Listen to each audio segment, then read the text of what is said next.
పాట అందరము కలిసి పాడుకుంటూ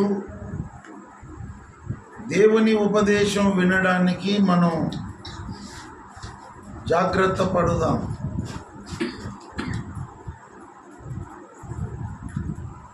ప్రభుని వాడను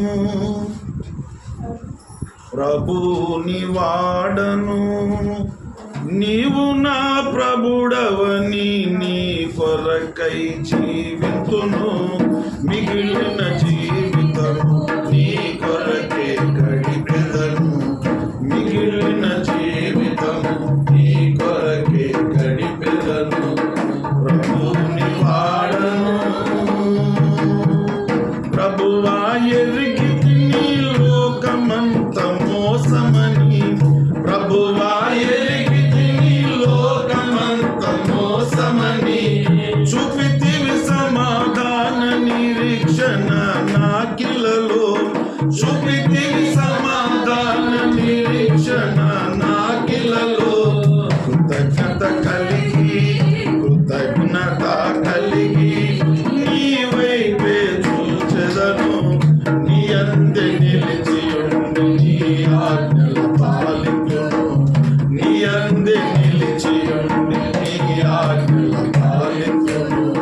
ప్రభుని వాడను నీవు నా ప్రభుడవని నీ కొరకై జీవితును, మిగిలిన జీవితము నీ కొరకే గడిపెదను, మిగిలిన జీవితము నీ కొరకే గడిపెదను. ప్రభుని వాడను నా ముందు నడిచే ప్రభు నిన్ను వెంబడించెదను, నా ముందు నడిచే ప్రభు నిన్ను వెంబడించెదను. నీవు నా తోడనుండ మరచెదను దుఃఖమును, నీవు నా తోడనుండ మరచెదను దుఃఖమును. నెమ్మదిని పొందిలా కన్నీరు కార్చనిక, నీవే నా సర్వమని నీ అందే బలపడెదా, నీవే నా సర్వమని నీ అందే బలపడెదా. ప్రభుని వాడను నీవు నా ప్రభుడవని నీ కొరకై జీవితును, మిగిలిన జీవితము నీ కొరకే గడిపెదను, మిగిలిన జీవితము నీ కొరకే గడిపెదను. ప్రభుని వాడను యేసుని సిలువ చూచి విజయమును పొందెదను, యేసుని సిలువ చూచి విజయమును పొందెదను. సహింతును సంతసముగా నీ కొరకు అన్నింటినీ, సహింతును సంతసముగా నీ కొరకు అన్నింటినీ. నిన్ను నే నమ్మెదను, నీతోనే సాగెదను, నిరేకల చాటు నేనుండ భయపడను, నిరేకల చాటు నేనుండ భయపడను. ప్రభుని వాడను నీవు నా ప్రభుడవని నీ కొరకై జీవితును, మిగిలిన జీవితము నీ కొరకే గడిపెదను, మిగిలిన జీవితము నీ కొరకే గడిపెదను. ప్రభుని వాడను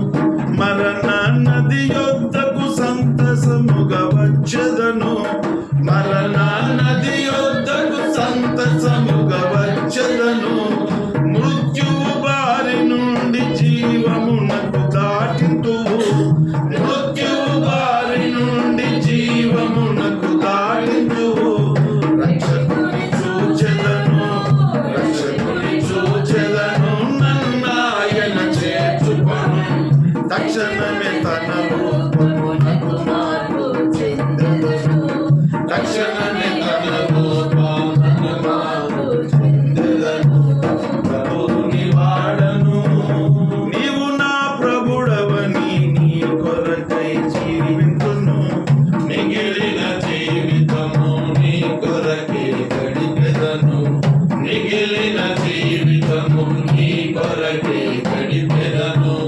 ప్రభువుని వాడను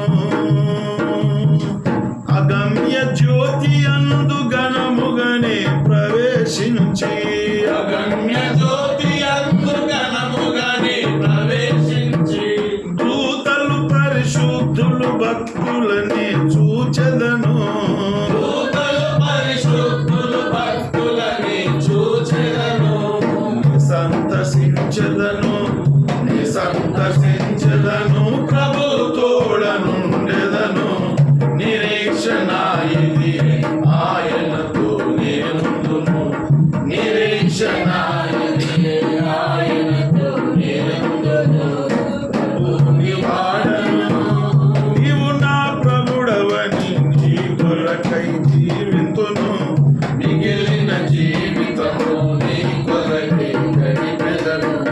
మిగిలిన జీవితము నీ కొరకై గడిపెదను.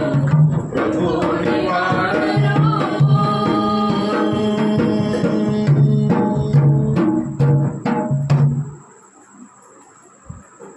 దేవునికి స్తోత్రము. ఈ చక్కని సమాజ కూటాన్ని నిర్వహించుకుంటున్నటువంటి కుటుంబ సభ్యులందరికీ దైవ సన్నిధిలో పాల్గొని దేవుని ఆశీర్వాదం పొందుకోవాలని ఆశతో దేవుని సన్నిధికి నడిపించబడిన మీ ప్రతి ఒక్కరికి ప్రభువైన యేసుక్రీస్తు పరిశుద్ధ నామంలో నా హృదయపూర్వకమైన వందనాలు, కృతజ్ఞతలు తెలియజేస్తున్నాను. ఈ సమయంలో నేరుగా దేవుని పరిశుద్ధ వాక్యములో నుండి మలాకీ ప్రవచన గ్రంథము పాత నిబంధన విభాగములో 39వ గ్రంథము, ఆఖరి గ్రంథము మలాకీ ప్రవచన గ్రంథము 4వ అధ్యాయము 2వ వచనాన్ని నేనే చదువుతున్నాను. దయచేసి అందరూ శ్రద్ధతో ఆలకించండి. అయితే నా నామమందు భయభక్తులు గలవారగు మీకు నీతి సూర్యుడు ఉదయించును. అతని రెక్కలు ఆరోగ్యము కలుగజేయును. గనుక మీరు బయలుదేరి క్రొవ్విన దూడలు గంతులు వేయునట్లు గంతులు వేయుదురు. చదవబడిన ఈ లేఖన భాగమును దేవుడు మన వినికిడిలో ఆశీర్వదించున్నట్లు దైవాత్మ సహాయము కొరకు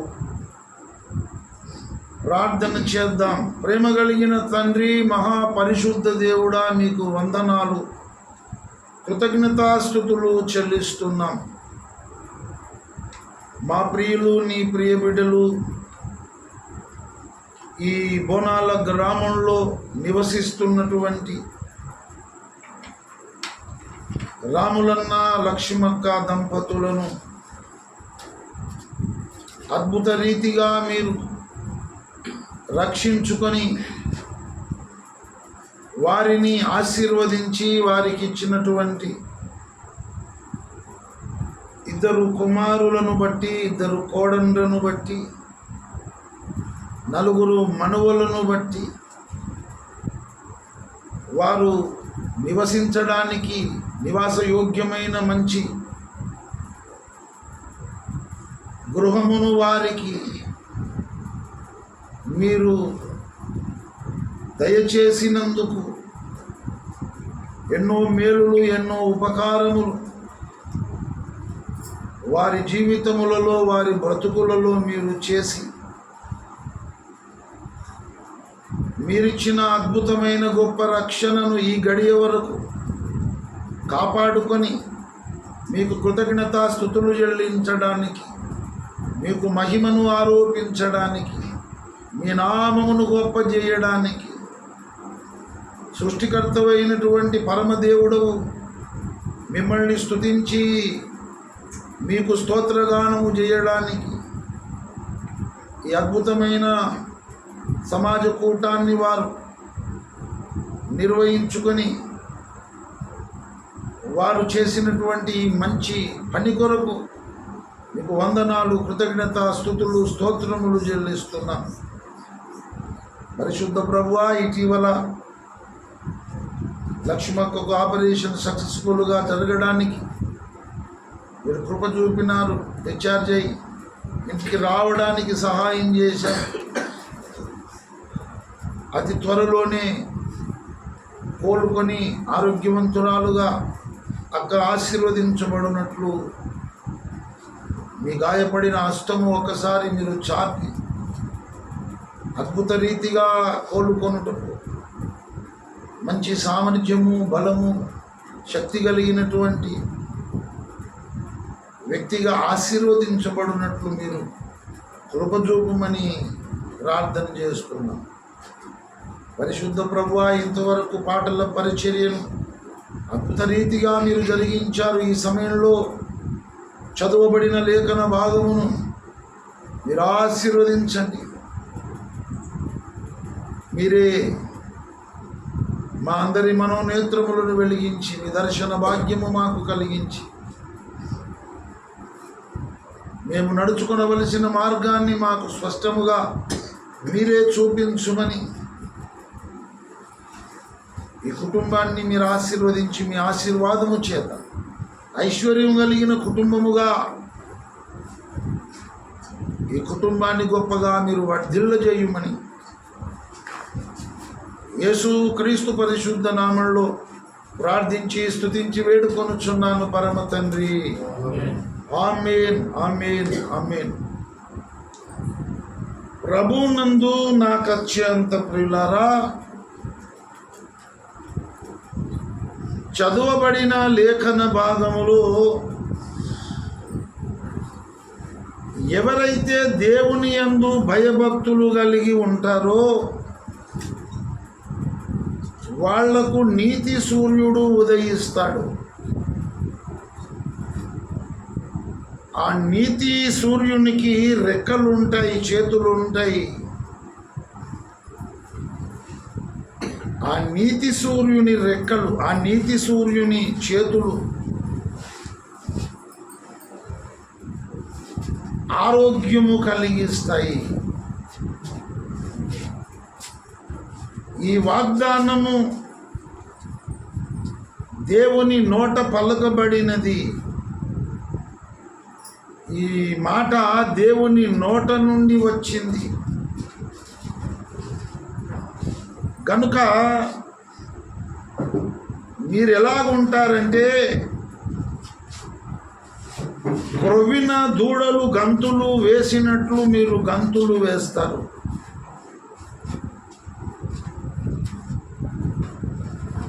క్రొవ్విన దూడలు గంతులు వేయునట్లు మీరు గంతులు వేస్తారు. దేవుని పరిశుద్ధ గ్రంథంలో మనకు దేవుడు చేసిన ఎన్నెన్నో వాగ్దానములు ఉన్నవి. దేవుడు చేసిన ఎన్నెన్నో దేవుని వాక్కులున్నవి. 2వ కొరింథీ పత్రిక 7వ అధ్యాయం 1వ వచనాన్ని మీరు చూడండి. ప్రియులారా, మనకు ఈ వాగ్దానములు ఉన్నవి గనుక, ప్రియులారా, ఈ వాగ్దానములు మనకు ఉన్నవి గనుక. వాగ్దానములు ఎన్నో ఉన్నాయి పరిశుద్ధ గ్రంథంలో. ఆది కాండము మొదలుకొని ప్రకటన గ్రంథం వరకు 66 పుస్తకాల పరిశుద్ధ గ్రంథంలో ఎన్నెన్నో వాగ్దానములు దేవుడు చేసినాడు. ఎన్నెన్నో ఆశీర్వాదములు, దీవెనలు దేవుడే తన నోట పలికినాడు. అయితే వాగ్దానములన్నీ కూడా ఏ విధంగా ఉన్నాయో పరిశుద్ధాత్మ దేవుడు ఎఫెసీ పత్రిక 6వ అధ్యాయంలో స్పష్టంగా మనకు చూపిస్తున్నాడు. ప్రియులారా, మనకు ఈ వాగ్దానములు ఉన్నవి అన్నాడు. పరిశుద్ధ గ్రంథంలో ఎన్నెన్నో దేవుడు చేసిన వాగ్దానములు ఉన్నవి. ఆ వాగ్దానములు ఏ విధంగా ఉన్నాయో మనకు ఎఫెసీ పత్రిక 6వ అధ్యాయము 2-3 వచనాలలో కనబడుతుంది. నీకు మేలు కలుగునట్లు నీ తండ్రిని తల్లిని సన్మానింపుము, అప్పుడు నీవు భూమి మీద దీర్ఘాయుష్మంతుడవగుదువు. ఇది వాగ్దానముతో కూడిన ఆజ్ఞలలో మొదటిది. జాగ్రత్తగా వినండి, నేర్చుకోండి, గుర్తుపెట్టుకోండి, జ్ఞాపకం పెట్టుకోండి. మనము ఆశీర్వదించబడడానికి, మనము దీవించబడడానికి, మెరుగైన ఆరోగ్యములతో మనము బ్రతకడానికి, మనము చేసిన చేతుల కష్టార్జితమును అనుభవించడానికి, క్రొవ్విన దూడలు గంతులు వేసేటట్లు మనము గంతులు వేయడానికి దేవుడిచ్చిన గొప్ప రక్షణానందం కలిగి మనము జీవించడానికి దేవుడు చేసిన వాగ్దానాలు పరిశుద్ధ గ్రంథంలో మనకు కనబడుతున్నాయి. మనము ఆశీర్వదించబడడానికి, మన కుటుంబము ఆశీర్వదించబడడానికి, అన్ని విధముల సౌఖ్యము మనము కలిగి, మనసులో నెమ్మది, హృదయములో ప్రశాంతత, శాంతి, సమాధానము, గుండె నిబ్బరము కలిగి, క్రొవ్విన దూడలు ఎట్లా గంతులేస్తాయో అలాగున మనము గంతులు వేస్తూ ప్రభువునందు ఆనందిస్తూ, దేవునిని బట్టి అతిశయిస్తూ, ఎల్లప్పుడూ సంతోషముగా ఉంటూ, దేవుడిచ్చిన అద్భుతమైన గొప్ప రక్షణానందం కలిగి ఆధ్యాత్మిక జీవితంలో మనం ముందుకు కొనసాగడానికి పరిశుద్ధ గ్రంథంలో దేవుడు తన నోట పలికిన వాగ్దానములు ఎన్నెన్నో ఉన్నాయి. అవన్నీ కూడా మన కొరకే. అయితే వాగ్దానములన్నీ కూడా ఆజ్ఞలతో లింకపై ఉన్నాయి, లింకు చేయబడి ఉన్నాయి.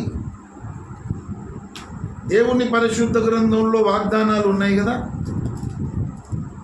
వాగ్దానాలంటే దేవుడు మనము ఆశీర్వదించబడడానికి చేసినటువంటి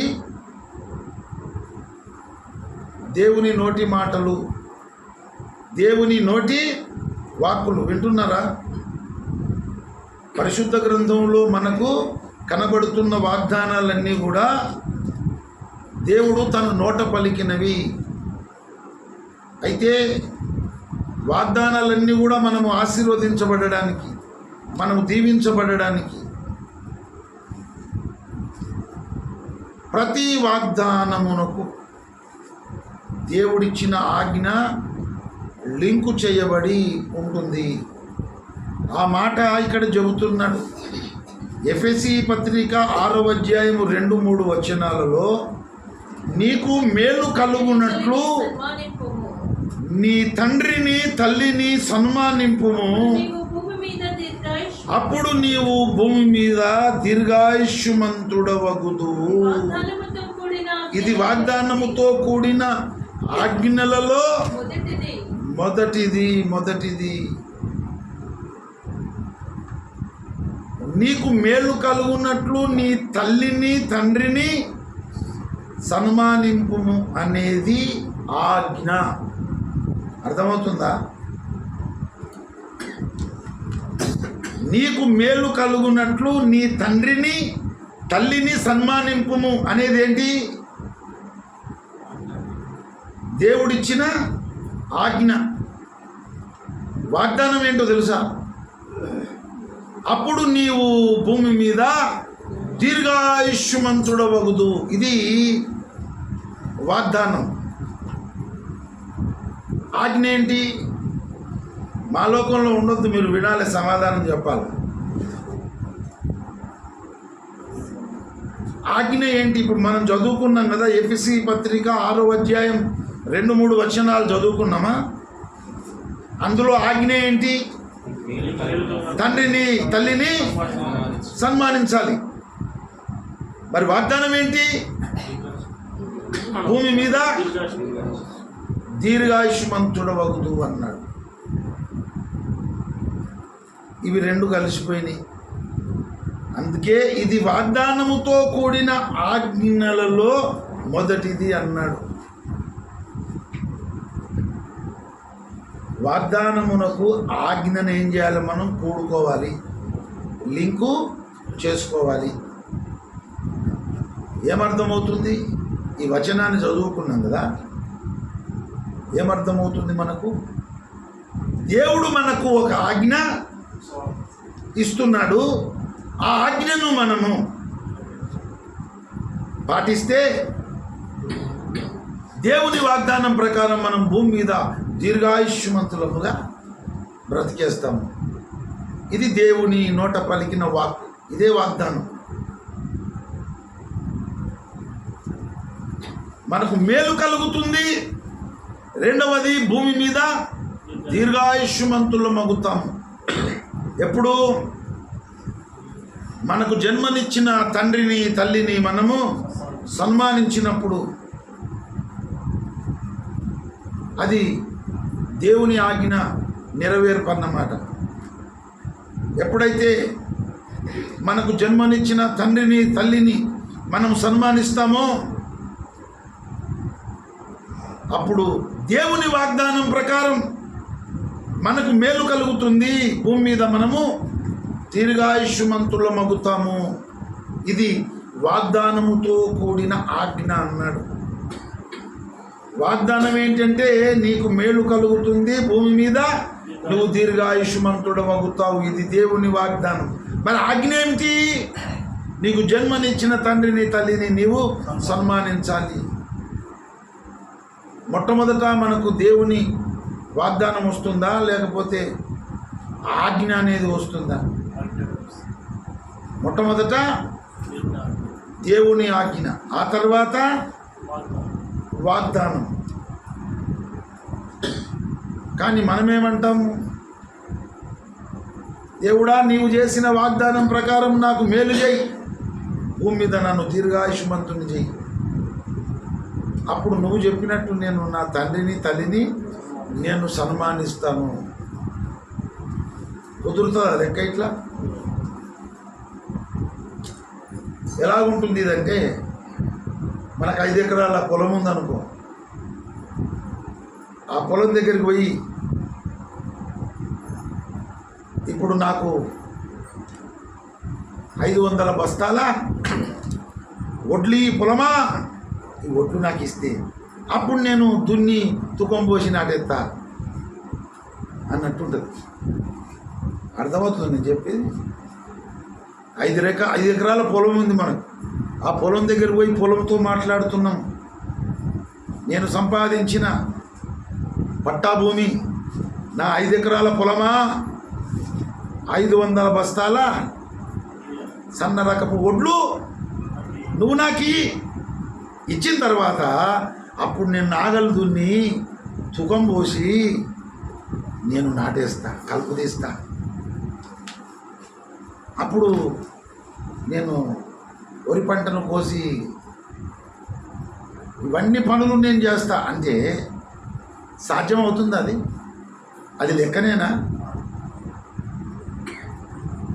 కాబట్టి దేవుడా నాకు మేలు చేయి, భూమి మీద నన్ను దీర్ఘాయుష్మంతుని చేయి. నువ్వు ఇట్లా చేసినావనుకో, నువ్వు చెప్పినట్టే నా తండ్రిని నా తల్లిని నేను సన్మానిస్తానంటే దేవుడు ఒప్పుకోడు. పొలం ఒప్పుకుంటుందా? వ్యవసాయం చేస్తున్నారు కదా మీరు, పొలం ఒప్పుకుంటుందా? ఒప్పుకోదు. పొలమే ఒప్పుకోదు, దేవుడు ఒప్పుకుంటాడా? అందుకొరకు ఏమన్నాడు ఆయన? నీ తండ్రిని నీ తల్లిని నువ్వు సన్మానించు, అప్పుడు నీకు మేలు అనేది కలుగుతుంది, భూమి మీద నువ్వు దీర్ఘాయుష్మంతుడు అవుతావు. ప్రతి వాగ్దానానికి కూడా ఒక ఆజ్ఞ ఉంటుంది. ఇది గుర్తుపెట్టుకోవాలి, ఇది జ్ఞాపకం పెట్టుకోవాలి. దేవుడు మనకు చేసిన ప్రతి వాగ్దానానికి ఏముంటుంది? ఒక ఆజ్ఞ ఉంటుంది. కాబట్టి దేవుడిచ్చిన ఆజ్ఞను మనము పాటిస్తూ దేవుడు చేసిన వాగ్దానములను స్వతంత్రించుకోవడానికి మనము పూనుకోవాలి. హెబ్రీ పత్రిక 6వ అధ్యాయం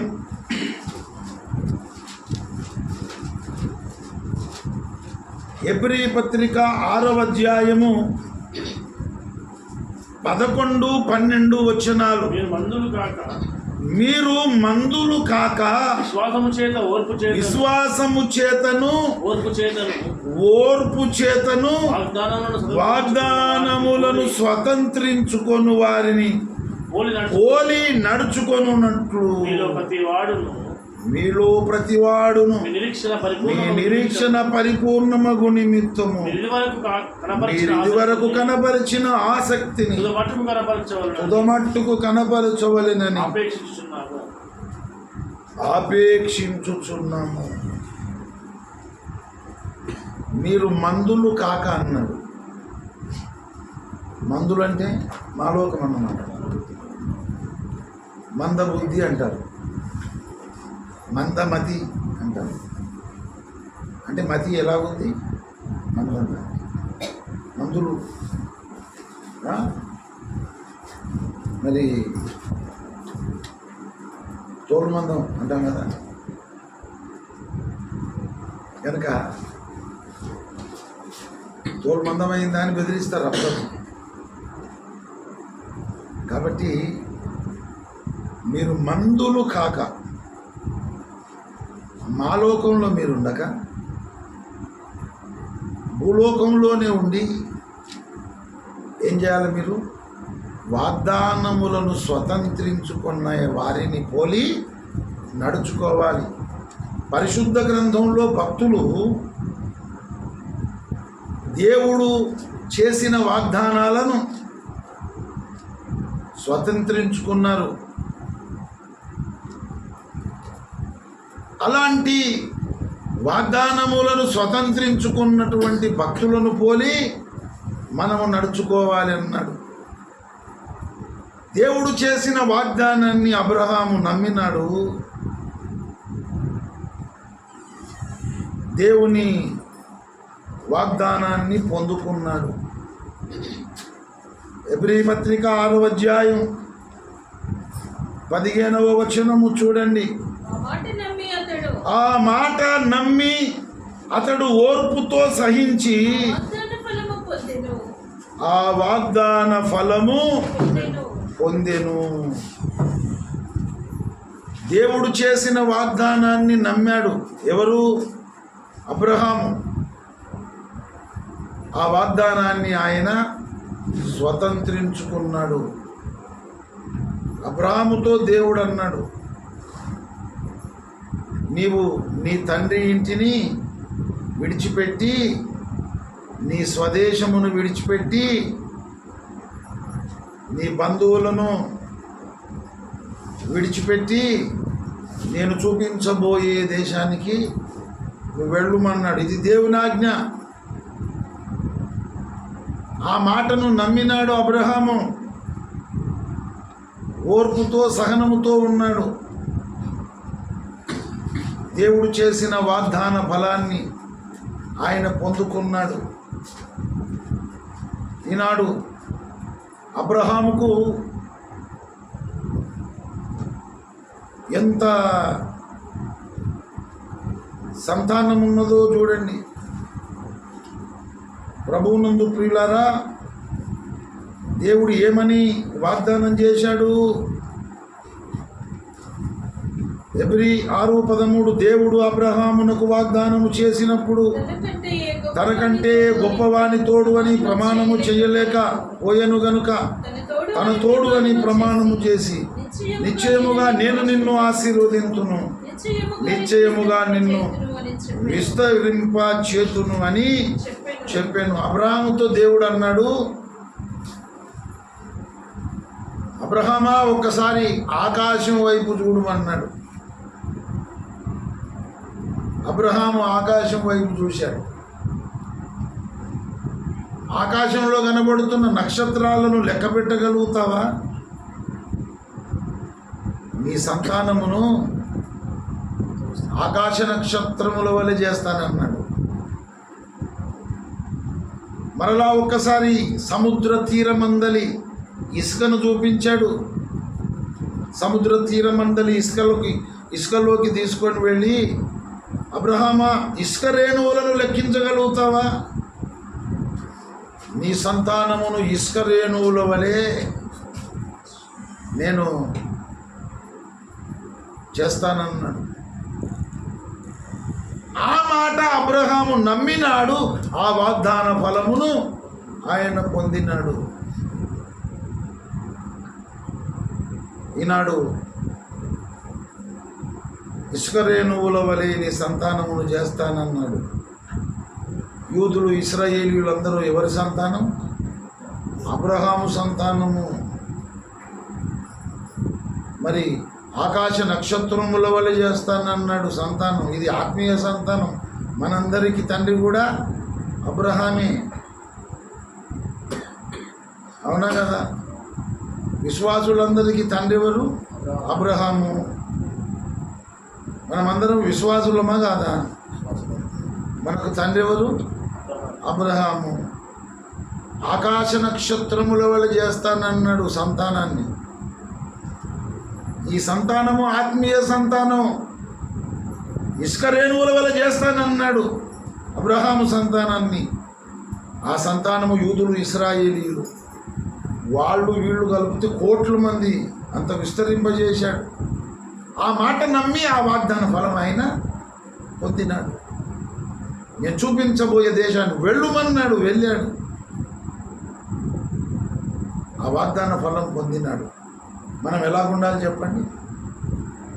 వాగ్దానములను స్వతంత్రించుకున్న భక్తులు ఉన్నారు కదా, ఆ భక్తులను పోలి మనము నడుచుకోవాలి. మనము కూడా దేవుడు చేసిన వాగ్దానములను, దేవుడు మనకిచ్చిన వాగ్దానములను ఏం చేయాలి? మనం స్వతంత్రించుకోవాలి.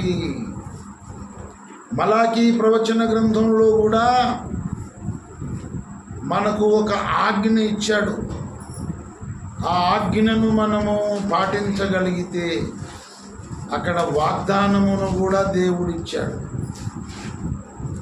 దేవుడిచ్చినటువంటి ఆజ్ఞ ఏమిటి అంటే, దేవుని యందు మనము భయభక్తులు కలిగి ఉండాలి. వింటున్నారా? దేవుని యందు మనము భయభక్తులు కలిగి ఉండాలి. ఇది దేవుని ఆజ్ఞ. మనం ఏం చేయాలి చెప్పండి? దేవుని యందు భయభక్తులు కలిగి ఉండాలి. అప్పుడు దేవుని వాగ్దానం ఏంటి? మనము దేవుని యందు భయము భక్తి కలిగి ఉండాలనేది దేవుని ఆజ్ఞ. అవునా? ఇది ఇది కూడా అర్థమైతలేదా? ఇంగ్లీష్లో కనిపిస్తుందా? చురుకుగా లేరు మీరు, అది ప్రాబ్లం. ఆవలిస్తే పేగులు లెక్క పెట్టేటట్టు ఉండాలి అంటారు కదా. చూసి రమ్మంటే కాల్చి రావాలి అంటారు కదా. ఎందుకంటారు?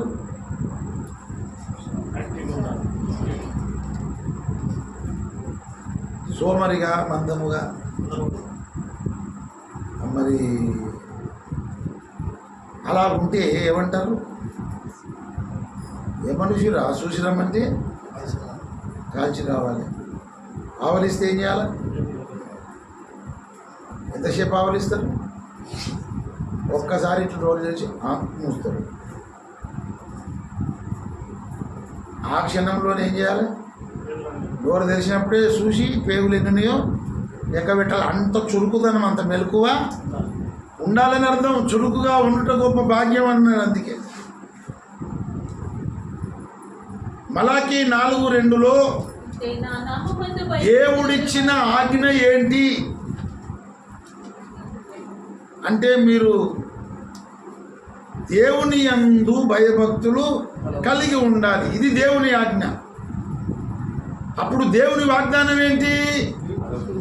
మన మీద నీతి సూర్యుడు ఉదయిస్తాడు. ఎవరు ఆ నీతి సూర్యుడు? మన ప్రభు అయిన యేసు. నీతి సూర్యుడైన యేసు మన మీద ఉదయిస్తాడు. ఆయన రెక్కలు మనకు ఆరోగ్యం కలుగజేస్తాయి. ఇక మనం క్రొవ్విన దూడలు గంతులు వేసినట్టు గంతులు వేయడమే. అంత గొప్ప ఆశీర్వాదం మనకు కలుగుతుంది.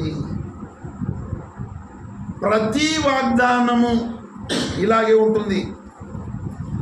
నీవు బైబిల్లో ఏ వాగ్దానమైనా చూడు, ఆ వాగ్దానానికి ఒక ఆజ్ఞ లింకు చేయబడి ఉంటుంది.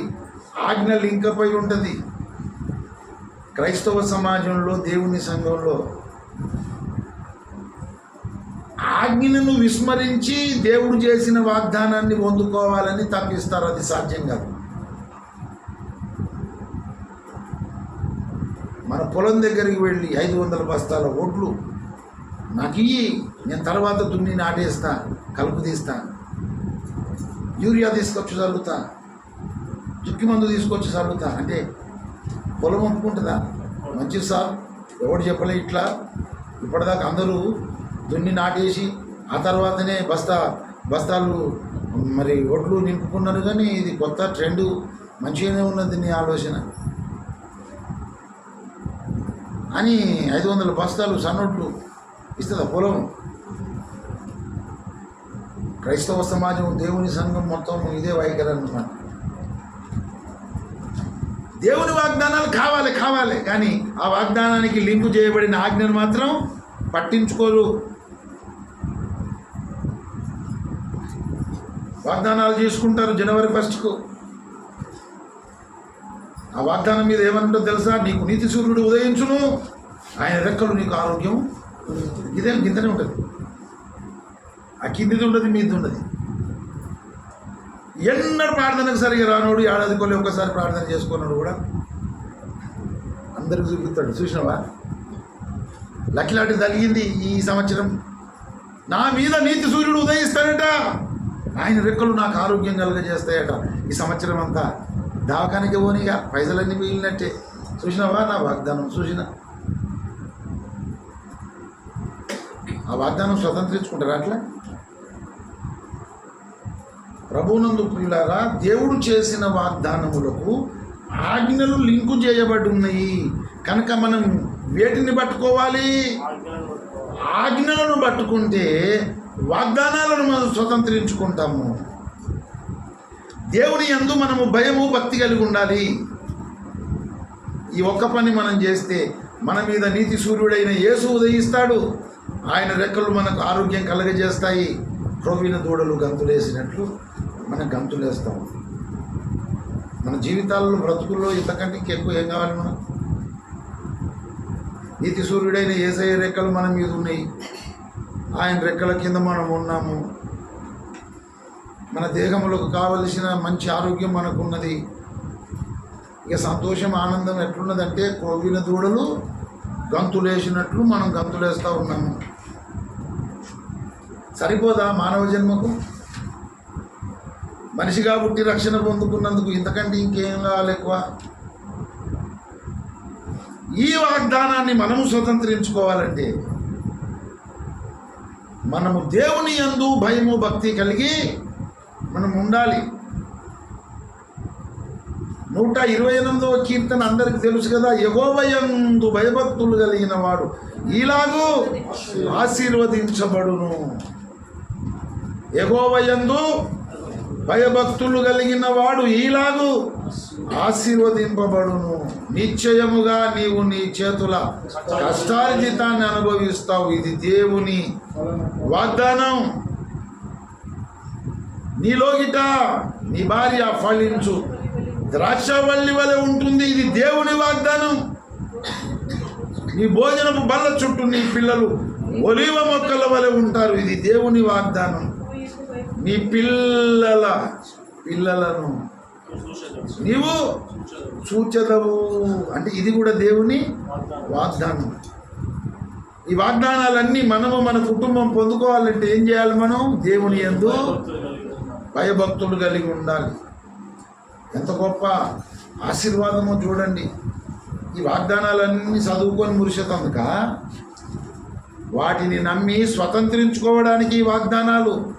అయితే వాగ్దానాలకు ఆజ్ఞలు లింకప్ అయి ఉంటాయి.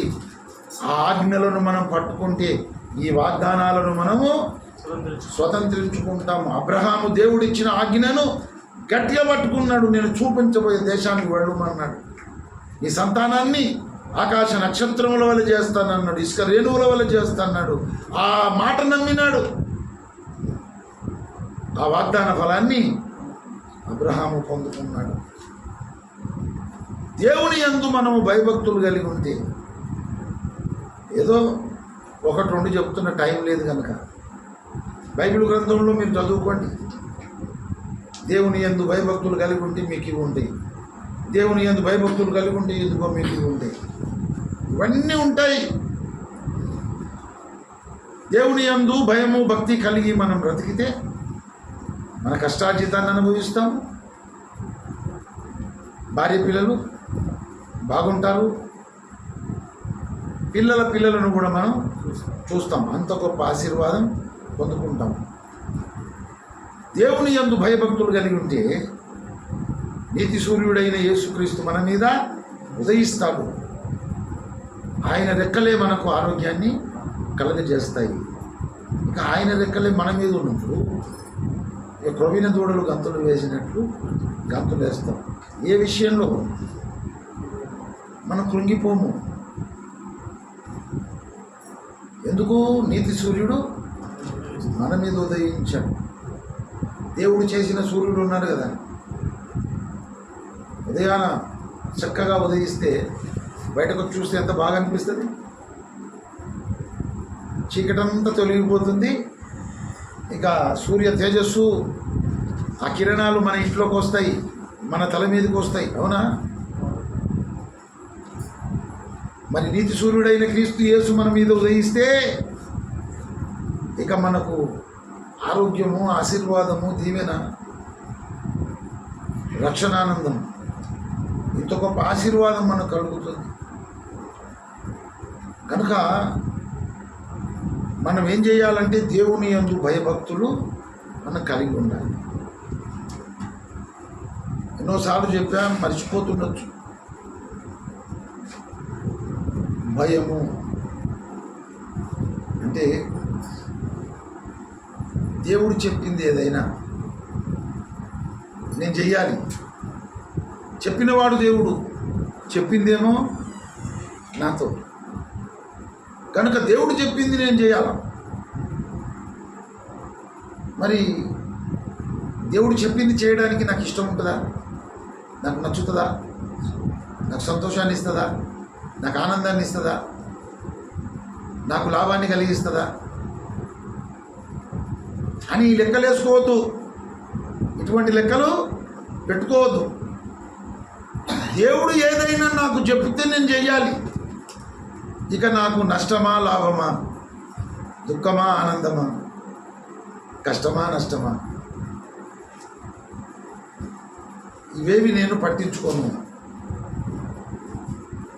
భగవంతుడు చెప్పాడు, నేను చేయాలి అంతే. ఇటువంటి వైఖరి కలిగి ఉండడము దేవుని పట్ల మనము కలిగి ఉండే పవిత్రమైన భయం. అబ్రహాము దగ్గరికి దేవుడు వచ్చాడు. అబ్రహాము దగ్గరికి వచ్చాడు. ఆదికాండం 22 మొదటి వచనంలో అబ్రహాము దగ్గరికి వచ్చి అబ్రహాముతో మాట్లాడుతున్నాడు. అబ్రహామా, నీకొక్కడై ఉన్న నీ కుమారుణ్ణి నీవు ప్రేమించు ఇస్సాకును పలాని దగ్గరికి తీసుకొని వెళ్ళి నాకు బలిగా అర్పించుమన్నాడు. ఇది సంతోషమేనా? ఇది ఆనందమా? ఎంతో దుఃఖం, ఎంతో వేదన. కానీ అబ్రహాం ఏమన్నాడు? చిత్తము ప్రభువా అన్నాడు. నువ్వు చెప్పావు కనుక నేను చేస్తాను. అబ్రహామా అని పిలిచినప్పుడే చిత్తం అన్నాడు ఆయన. చూడండి ఆదికాండం 22. ఇవి జరిగిన తర్వాత దేవుడు అబ్రహామును పరిశోధించను. ఎట్లనగా ఆయన అబ్రహామా అని పిలువగా అతడు చిత్తము ప్రభువా నేను. అసలు ముచ్చట చెప్పిండు, అప్పటికి చెప్పలే. అబ్రహామా అన్నప్పుడే నీ చిత్తము. చిత్తం అంటే ఏంటో తెలుసా? నువ్వు ఎట్లా చెప్తే గట్లనేగా. అంటే నీ దాసుడు ఆలకిస్తున్నాడు, చెప్పు. చిత్తము ప్రభువా అన్నప్పుడే ఇక నీ దాసుడు ఆలకిస్తున్నాడు. ఏం చెప్తావో చెప్పు. పిలువగానే చిత్తం అన్నాడు. వేదనకరమైన గుండె విసిపోయి దుఃఖపడేంత మాట చెప్పినా చిత్తమే అన్నాడు. అంత భయం. నేను తండ్రినైతే, నేను యజమానుడనైతే నాకు భయపడేవాడు ఎక్కడున్నాడని దేవుడు చూస్తున్నాడు.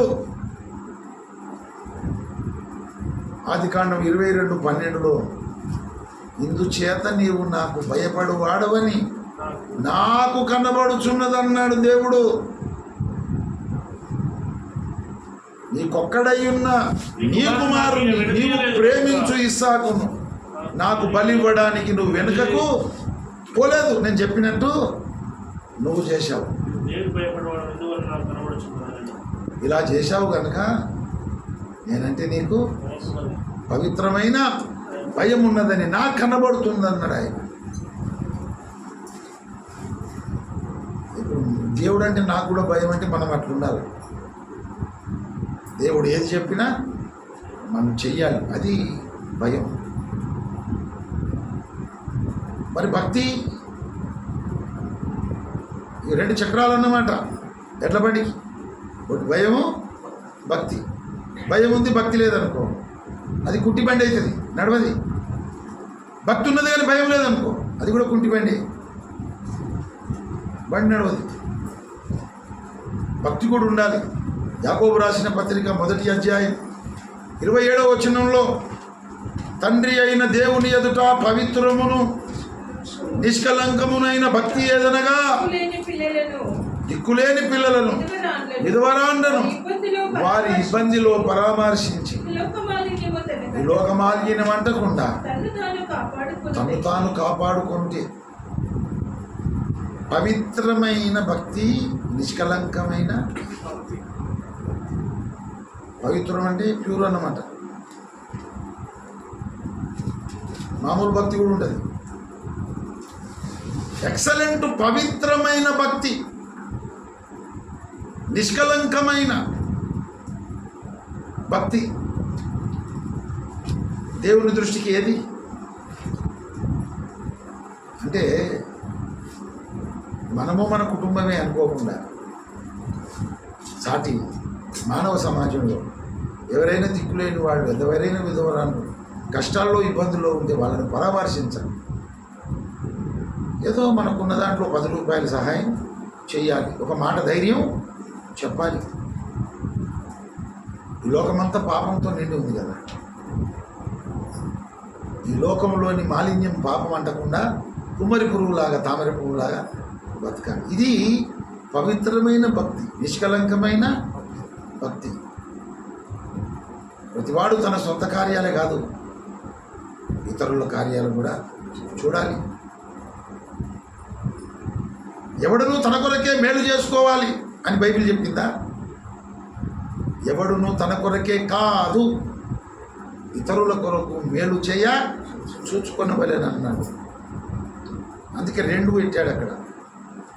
ఒకటి పరిశుద్ధంగా పవిత్రంగా ఉండాలి, రెండవది మనముంటున్న సమాజంలో దిక్కులేని వాళ్ళు ఎవరైనా కనబడితే, విధవరాండ్రు ఎవరైనా కనబడితే, వాళ్ళు దిక్కుతోచని స్థితిలో ఉంటే వాళ్ళకి ఏదైనా ఒక మాట ధైర్యం చెప్పాలి. చేతుల్లో ఏదైనా ఉంటే 10 రూపాయలు వాళ్ళకు సహాయం చేయాలి. ఇది పవిత్రమైన భక్తి, నిష్కలంకమైన భక్తి. ఈ భక్తిలోనే ఎన్నో ఉంటాయి. ఇక భయము, భక్తి ఈ 2 కలిసి ఉన్నటువంటి విభాగంలో భయభక్తులు కలిగిన వాళ్ళు ఏం చేస్తారంటే, నేను దేవునికి అలా ప్రార్థన చేసుకోవాలి, నేను బైబిల్ చదువుకోవాలి, ఈ సమాజ కూటానికి నేను మిసుకోవాలి, సాటి మనుషులను నేను ప్రేమించాలి, ఏదైనా ఇబ్బందులు ఉంటే పరామర్శించాలి. లోకంలో కుమ్మరి పురుగులాగా, తామర పురుగులాగా బ్రతికేసేయాలి. దేవుడు ఏది చెప్తే నేను అది చేయాలి. నాకు నచ్చుతుందా నచ్చదా అది నెక్స్ట్ ముచ్చటం చెప్పిండి కనుక చేయాలి, అదేమన్నా కానీ. ఇది భయము, భక్తి కలిగి ఉండడం. ఇలాగున్న దేవుని యందు భయభక్తులు కలిగి ఉంటే 128వ కీర్తన ప్రకారం కుటుంబాలు ఆశీర్వదించబడతాయి. మలాకి 4:2 ప్రకారం నీతి సూర్యుడైన క్రీస్తే ఉదయిస్తాడు, ఆయన రెక్కల కిందనే మనం ఉంటాం. ఇక కావలసినంత ఆరోగ్యం ఉన్నది. క్రోవిన దూడలు గంతులు వేసేటట్లు గంతులు వేస్తాము, సంతోషించి ఆనందిస్తాం. ఆరోగ్యమే మహాభాగ్యం.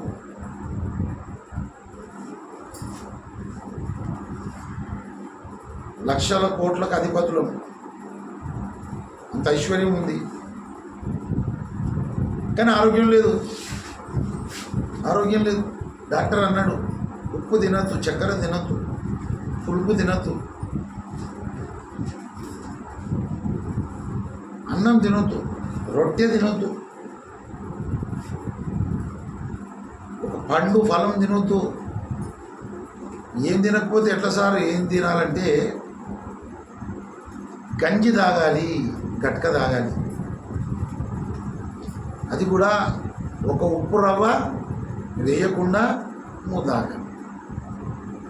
బీరువాలో బ్యాంక్ అకౌంట్లో 1,00,000 కోట్లు, డాక్టర్ చెప్పిందేమో ఉప్పు లేని గంజి గట్క తాగమంటాడు. ఎప్పటిదాకా సార్ అంటే బతికినంత కాలం. మరి రోజు అదేనా? బోరు కొడుతుంది కదా, తింటా అంటే తింటే ఇక నువ్వు అంతే సంగతులు. పరదేశంలో ప్రియులారా, నీ ఆరోగ్యం సహకరించదు. కానీ ఏదో తినడానికి నీ తిండి గింజలు ఇంట్లో ఉన్నాయి, జేబులో 10 రూపాయలు ఉన్నాయి, ఆరోగ్యం ఏంటి బాగుంది, ఏది ఎదురు వస్తే అది మట్లు వేసుకుంటున్నాం, అరుగుతుంది, మనం ఆస్వాదిస్తున్నాం. ఇట్లా ఉండడం మంచిదా, ఉండడం మంచిదా? అట్లా కాదు సార్, గంజి గట్కైనా సరే, చప్పగా అయినా సరే, కోట్లు అయితే బ్యాంకులు అయితే ఉండాలి అంటారా? లేకపోతే ఏ ఉన్న కాడికి చాలు, తింటే మంచిగా, ఏది తిన్నా అరగాలి, పండుకుంటే మంచిగా నిద్ర పట్టాలి. అన్ని కోట్లు బ్యాంకులు ఉండి అవి ఏం కోట్లు పెడతాయి, ఇక్కడ నేను సప్పటి గంజి ఎందుకు తాగాలి అని అనుకుంటారు కదా. అందుకే ఏమన్నారు, ఆరోగ్యమే మహాభాగ్యం. ఆ ఆరోగ్యం నీతి సూర్యుడైన క్రీస్తు ఇస్తానంటున్నాడు. కానీ ఉట్టినిద్దరా ఏం చేయాలి? మనం యేసు ప్రభువునందు భయము, భక్తి కలిగిన వాటిగా ఎప్పుడు గుర్తుపెట్టుకోండి. వాగ్దానం ఉంటుంది, వాగ్దానానికి లింక్ అయి ఆజ్ఞ ఉంటుంది. ఆజ్ఞను పాటిస్తే వాగ్దానాన్ని మనం స్వతంత్రించుకుంటాము. అటువంటి వాగ్దానములను స్వతంత్రించుకున్న భక్తులను పోలి నడుచుకుందాం. దేవుడు మనకు సహాయం చేయును గాక. అందరూ తలలు వంచి కళ్ళు మూసుకోండి, ప్రార్థన చేసుకుంటారు.